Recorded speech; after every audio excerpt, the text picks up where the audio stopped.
Hello friends, आज मैं आप लोगों के लिए चाल, दूरी और समय के अंतर्गत ट्रेन की लंबाई या प्लेटफॉर्म या पुल की लंबाई कैसे ज्ञात करते हैं, ये आप लोगों को ये 3 प्रश्नों के माध्यम से बताने वाला हूं। ठीक है, तो जैसे मैंने पिछले वीडियो में बिना सूत्र याद किए या रटे किस तरह हम ऐसे प्रश्नों को हल कर सकते हैं ये बताया था, उसी क्रम में यह अगला वीडियो है। ठीक है, तो चलिए बिना देरी किए हुए सबसे पहले प्रश्न पढ़ते हैं, उसके बाद जानेंगे कि ऐसे प्रश्नों को कैसे हम बिना सूत्र याद किए भी बना सकते हैं।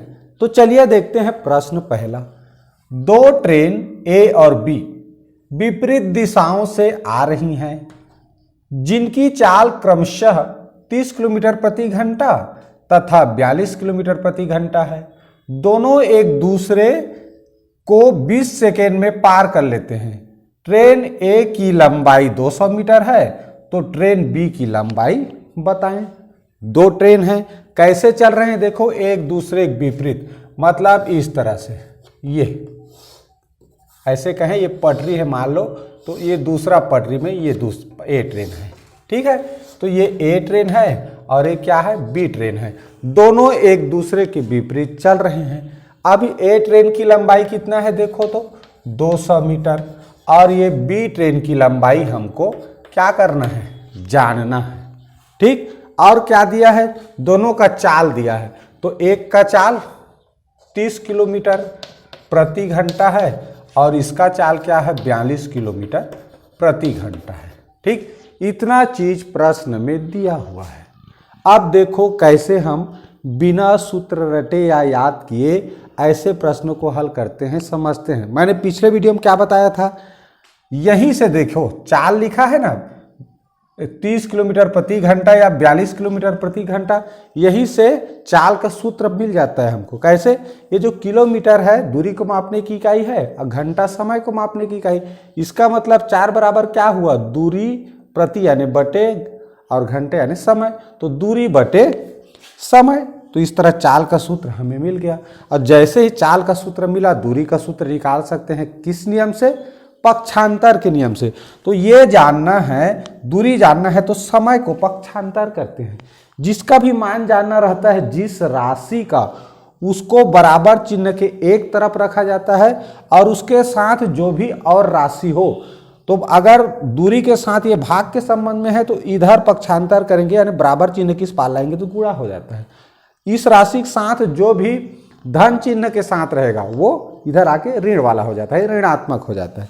तो देखो दूरी का मान जानना है तो समय को क्या करेंगे, पक्षांतर, तो दूरी के साथ समय भाग की स्थिति में है, इसलिए इधर आए तो चाल के साथ क्या होगा, गुणा। इस तरह हमने यहाँ ये सूत्र लिख लिया, बस इसी में हमको मान रखना है। यहाँ एक चीज और विशेष ध्यान देना है, जब ट्रेन एक दूसरे के विपरीत ऐसे जाएंगे तो क्या होता है, जल्दी पार हो जाते हैं, माने समय कम लगता है। तब की स्थिति में हमको चाल को जोड़ना रहता है, और जब एक ही दिशा में ट्रेन चले तो वहां दोनों ट्रेन के चाल को आपस में घटाएंगे। ठीक, ये मुख्य बिंदु है, इसको ध्यान रखना है। तो चलिए हल करते हैं। तो दूरी हमको जानना है, और दूरी बराबर क्या होता है, मैंने पिछले वीडियो में बताया था, जो भी ट्रेन की प्लेटफॉर्म की लंबाई दिया रहेगा वो दूरी है। तो यहाँ 2 ट्रेन है तो दोनों ट्रेन की लंबाई क्या हो जाएगा, दूरी। तो ए ट्रेन है 200 मीटर और जो बी ट्रेन है वो हमको पता, बी ट्रेन की लंबाई पता नहीं है। ठीक, तो बी ट्रेन की लंबाई और ए ट्रेन की लंबाई को जोड़ देंगे तो वो बन जाएगा दूरी। और चाल क्या बनेगा जी, तो यहाँ देखो चाल तो 2 ठो है, तो जब दोनों ट्रेन एक दूसरे के विपरीत हों तो चाल को योग करना है, यानी जोड़ना है। तो देखो ए ट्रेन की चाल कितना है, 30, और बी ट्रेन की चाल 42, तो दोनों मिला कितना हो गया, 72 किलोमीटर प्रति घंटा। चाल मिल गया।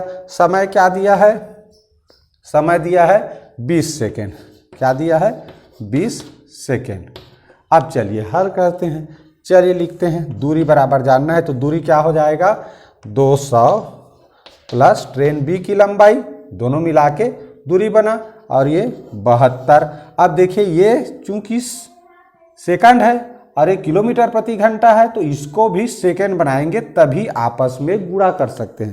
तो इसलिए क्या करेंगे, यहाँ पर 5/18 का गुणा करेंगे, क्या बनाने के लिए, मीटर प्रति सेकेंड बनाने के लिए, क्योंकि ये समय जो दिया है प्रश्न में सेकेंड में है। तो इस तरह ये हो गया 20 सेकेंड। ये हमारा क्या है, चाल है। चाल को हमने मीटर प्रति सेकेंड में बदलने के लिए 5/18 से गुणा कर दिया, और चाल के बाद किसका, समय के साथ गुणा करना है, तो समय का गुणा कर दिया। ठीक, 18 एक कम, 18 चौं 72, कितना हो गया देखो, 4 5 6 20, और ये है हमारा 20। तो 20 और 20 का गुणा करेंगे कितना हो जाएगा, 400 मीटर। हमें क्या पता करना था, ट्रेन की लंबाई। तो इस तरह जो दूरी है, कुल दूरी यानी दोनों ट्रेन की लंबाई का योग कितना है, 400 मीटर, क्योंकि दूरी बराबर क्या है, देखो दोनों ट्रेन की लंबाई। तो दोनों ट्रेन की लंबाई मिल गया हमको 200 मीटर। अब पहले से जान रहे हैं यहाँ कि एक ट्रेन की लंबाई कितना है जी, 200 मीटर है। तो स्वाभाविक सी बात है, दोनों ट्रेन की लंबाई पता हो गया, एक ट्रेन की लंबाई जान रहे हैं तो इसको घटा देंगे। ठीक, तो इसलिए देखो यहाँ प्लस में है, पक्षांतर करेंगे, बी का मान जानना है, तो इस तरह 200 इसमें से घटा देंगे, क्या बचा, 200 मीटर। 200 मीटर, तो यही क्या है, वो जो बी ट्रेन है, दूसरा ट्रेन, उसकी लंबाई है। ठीक, इसका मुख्य सिद्धांत क्या है, यहाँ पर दूरी निकालेंगे, जो दूरी निकलता है, अगर प्रश्न में दो ट्रेन के बारे में बताया तो वह दोनों ट्रेन की लंबाई का योग होता है। तो एक का जानना है तो एक का जान रहे हैं, उसको घटा देंगे तो दूसरा ट्रेन का लंबाई पता चल जाता है। ठीक, ऐसे ही प्रश्न में यदि प्लेटफॉर्म या पुल का दिया हो, तो ट्रेन भी दिया हो, तो उनका दोनों का योग रहता है। तो किसी का भी नहीं दिया है, और जिसका दिया है तो दोनों का योग में से जिसका भी दिया है, ट्रेन का लंबाई दिया है तो पुल का लंबाई निकलेगा, पुल का लंबाई दिया है तो ट्रेन का लंबाई निकाल सकते हो। ठीक, तो इस तरह से हम ऐसे प्रश्न को हल कर सकते हैं। ठीक, इसी प्रश्न में थोड़ा सा चेंजेस करके एक नया प्रश्न बनाता हूँ। ठीक, चलिए देखते हैं अब यह दूसरा प्रश्न।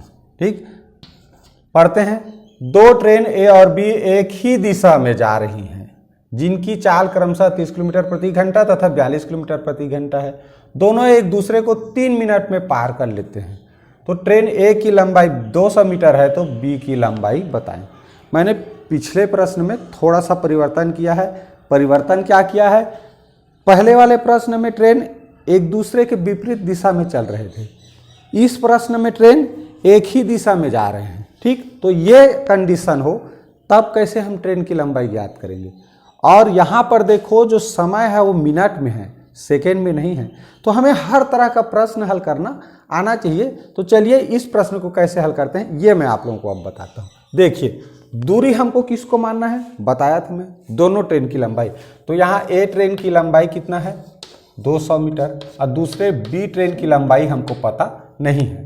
ठीक, तो ए 200 मीटर और प्लस बी कह सकते हैं। ठीक, ये हो गया दोनों ट्रेन की लंबाई, दूरी।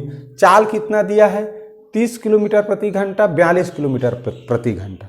अब देखो मैंने क्या चीज़ बताया था, जब ट्रेन एक ही दिशा में चले, ठीक है, एक ही दिशा में, ऐसे इस तरह दोनों ट्रेन एक ही दिशा में चल रहे हैं। इसका चाल है 30 किलोमीटर प्रति घंटा, इसका चाल है 42 किलोमीटर प्रति घंटा। दोनों एक जगह से ऐसे चल रहे हैं बराबर। ठीक है, बस इसका चाल ज़्यादा है, ऊपर का चाल कम है। ठीक, तो ऐसे चलेंगे तो चालों को आपस में घटाना है।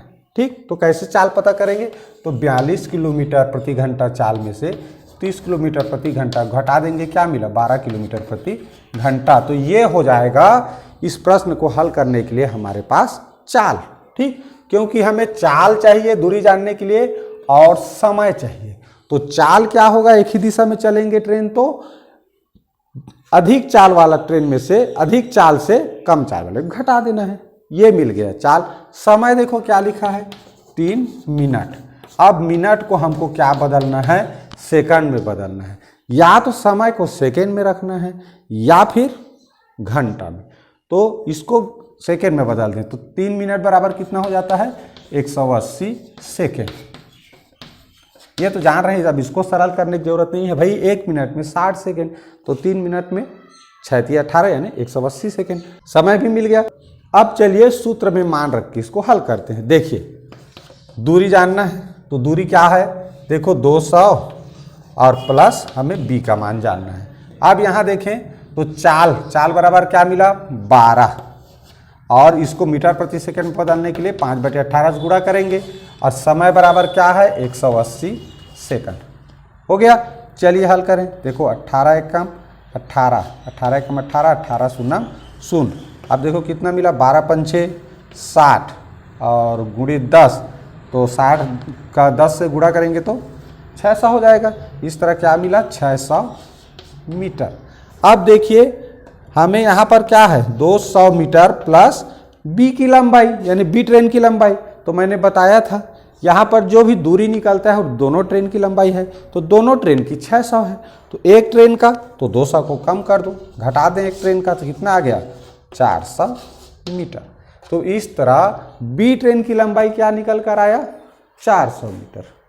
कैसे निकाले, यहाँ अलग क्या था पिछले प्रश्न से, ध्यान देना।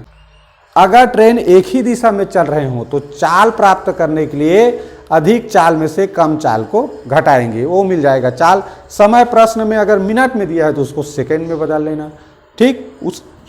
उसके बाद क्या करना है, फिर सूत्र में मान रखेंगे, चाल की जगह में चाल को लिख दिए। चूंकि ये सेकंड है, ये मीटर किलोमीटर प्रति घंटा है देख लो, तो उसको मीटर प्रति सेकंड बनाने के लिए 5/18 से गुणा कर देंगे। 5/18 का गुणा क्यों करते हैं ये जानने के लिए डिस्क्रिप्शन पे मेरे वीडियो का लिंक दिया हुआ है, वहां से जाकर आप अच्छे से इसको समझ सकते हैं, ठीक। तो इस तरह हमने मीटर प्रति सेकंड में बदलने के लिए 5/18 से गुणा किया, तो ये सेकंड हो गया, तो अब इसको सेकंड के रूप में ही लिखेंगे, यहाँ से बदल दिए, ठीक। अब हल किए तो क्या मिला 600। जो 600 क्या है दूरी है, तो दूरी क्या है दोनों ट्रेन की लंबाई है, तो हमें एक का जानना है, तो एक ट्रेन का लंबाई जो जान रहे हैं उसको कम कर देंगे, घटा देंगे।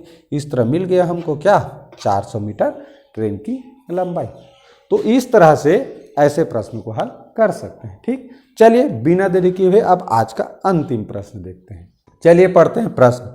यदि एक रेलगाड़ी 100 मीटर लंबे प्लेटफॉर्म को 42 किलोमीटर प्रति घंटा की चाल से चलते हुए 18 सेकेंड में पार करे तो रेलगाड़ी की लंबाई क्या होगी। देखिए क्या क्या दिया है, पहले लिख लेते हैं। दूरी, तो दूरी क्या मानना है, जो भी ट्रेन की लंबाई प्लेटफॉर्म की लंबाई दिया रहता है वो क्या है दूरी है। तो देखें यहाँ पर रेलगाड़ी की लंबाई नहीं दिया है, रेलगाड़ी की लंबाई पूछा है और 100 मीटर लंबे प्लेटफॉर्म लिखा है, यानी प्लेटफॉर्म की लंबाई दिया है।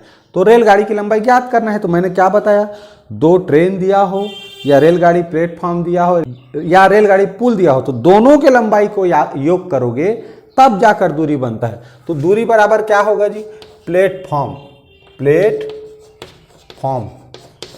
ये इसकी लंबाई और रेलगाड़ी की लंबाई दोनों को जोड़ेंगे तब जाकर क्या बनता है दूरी बनता है।